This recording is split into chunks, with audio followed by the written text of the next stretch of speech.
This channel has been known to trigger leftists and trolls alike. Proceed with extreme caution. You have been warned. Misinformed people. Yes. Robert and Irma Telemontes had both practiced Santeria for nearly 3 decades.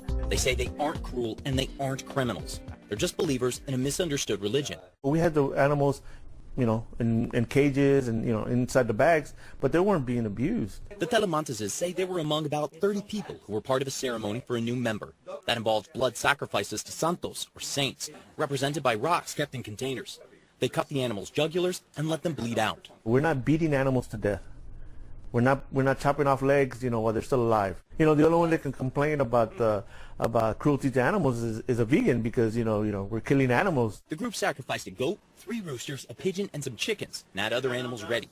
After ceremonies like this, the Telemonteses said they'd cut the sacrificed animals up to cook up and eat in a ceremonial meal.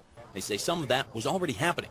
The mistake in their eyes wasn't the sacrifices. It was leaving the garage door open for the neighborhood to see. If you're a nudist, you don't go nuding in your front yard, right? You keep it within your home. There were 7 santos involved in the ceremony, but before deputies arrived, they were only partway through. So this ceremony still needs to be completed. We're going to complete the ceremony. We're going to complete it. What will you do differently this time? Nothing. Nothing the same.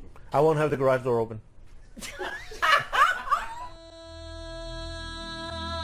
Breaking news, nigga. Some breaking news.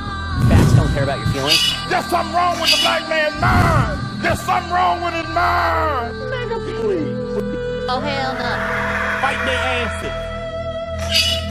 Well, tragedy prevented. An Antioch man is in federal custody after lying while trying to buy a gun at Walmart, according to police. Now, right now, he is undergoing a mental evaluation after prosecutors found out that he researched ISIS propaganda and mass shootings online. Fox 17 News' Nikki Janowitz tonight with the story. I'm shocked by this. I'm really shocked. Kari Malik Whitehead in federal custody tonight after trying to buy a gun at the Laverne Walmart last month. The 26-year-old reportedly asked employees to see a semi-automatic rifle that could hold a lot of bullets. A big concern because Whitehead got committed late last year after family members told police he researched mass shootings in ISIS online, converted to Islam, and may be radicalized. Those living near his family's Antioch home had no idea. And I was thinking because he has this problem with his mental, he has probably violated something, but talking of ISIS, this is too big for me. Whitehead never got his hands on that gun. He was denied the sale following a background check. On Friday, the ATF arrested him for handing clerks a form saying he was never committed to a mental institution, a lie and a federal offense. It's good that they catch him, and I would say that the law enforcement did a good thing to, follow up with him, and they were able to get him before he get a gun, because actually nobody knew what he was going to do with it. His family would not speak with Fox 17 News on camera, but says Whitehead is schizophrenic and very paranoid. And again, Whitehead is in federal custody tonight. If convicted, he faces up to 10 years in prison and a $250,000 fine. Reporting live outside the ATF headquarters in Brentwood tonight, I'm Nikki Janowitz for Fox 17 News. Another accused of killing her 2 young sons is due in court later on today. She's facing murder charges in their deaths. Channel 2's Audrey Washington is live right now at the Fulton County Jail. Audrey, she's accused of showing the gruesome scene to the father on a video call.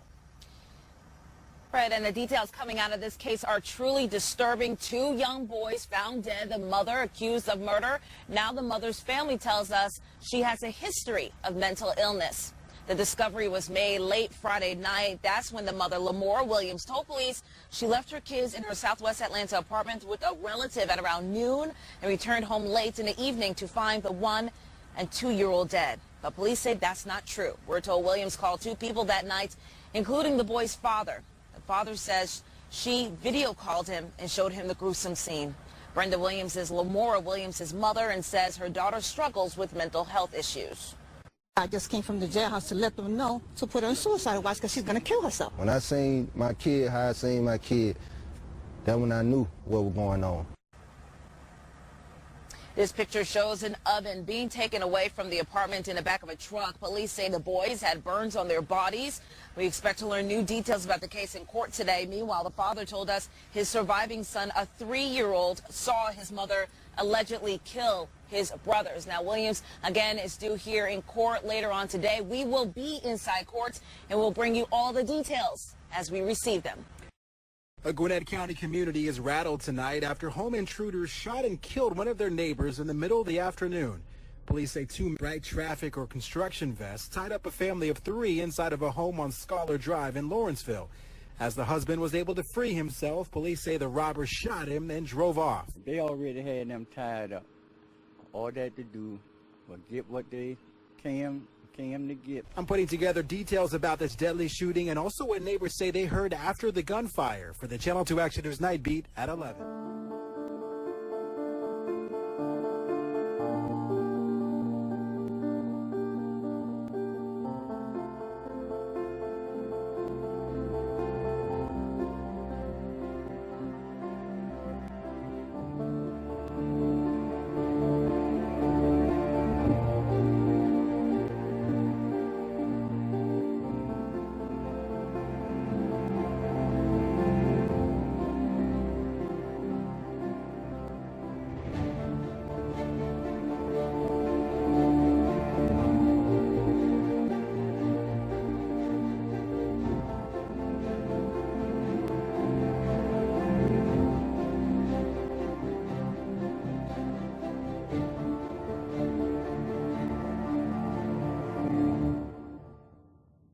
Also developing here at 10 o'clock, reports a former Miami Dolphin has been charged after a troubling post on social media. Sports director Steve Shapiro is here with this. Steve? Former Dolphin Jonathan Martin of Bullygate fame was finally charged today in L.A. County for making criminal threats.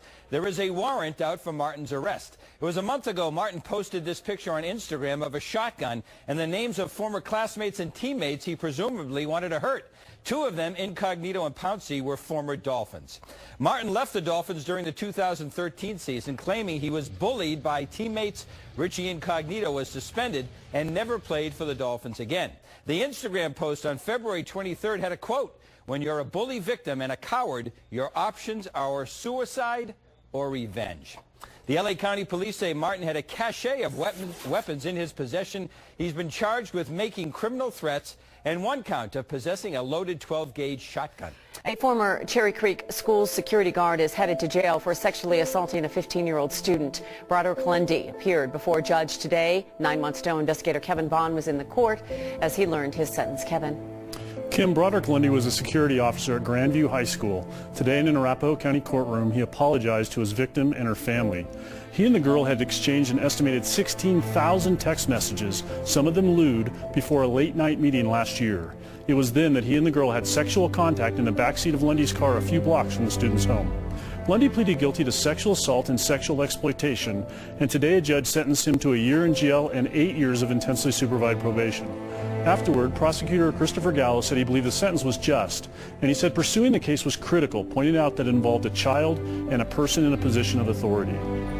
It's the most important thing in the world to encourage children to know that they're safe, to know that they'll be listened to know that they won't be ridiculed, to know that they won't be thought of as liars or things like that, and to be made safe. Lundy will spend the rest of his life as a convicted felon, and he'll have to register as a sex offender and undergo treatment. The judge gave him until tomorrow to report to the jail. Okay, and this sentence comes after a plea agreement, so how much time could he have faced? Kim, that agreement called for anywhere from 1 to 2 years behind bars. In going to the lower end of that range, the judge pointed to the fact that Lundy has a strong family support system, that he has no criminal record, and that he had served in the military. Okay, and as you mentioned, he will be registered for the rest of his life as a sex offender. Okay, thank you.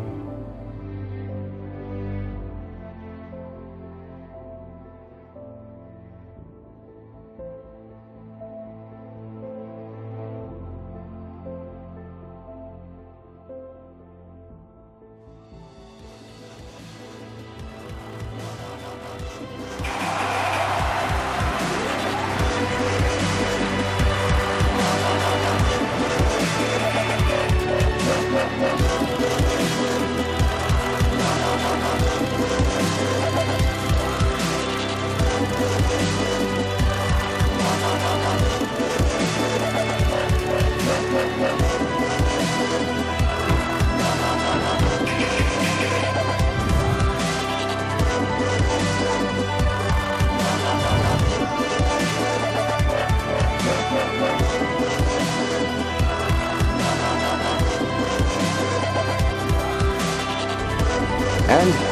As always, thank you for watching. If you like this video, please consider subscribing. Also follow us on the usual media for more interesting information like this.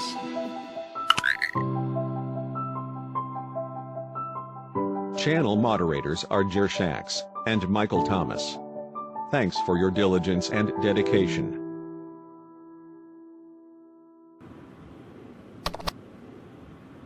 Fight their asses.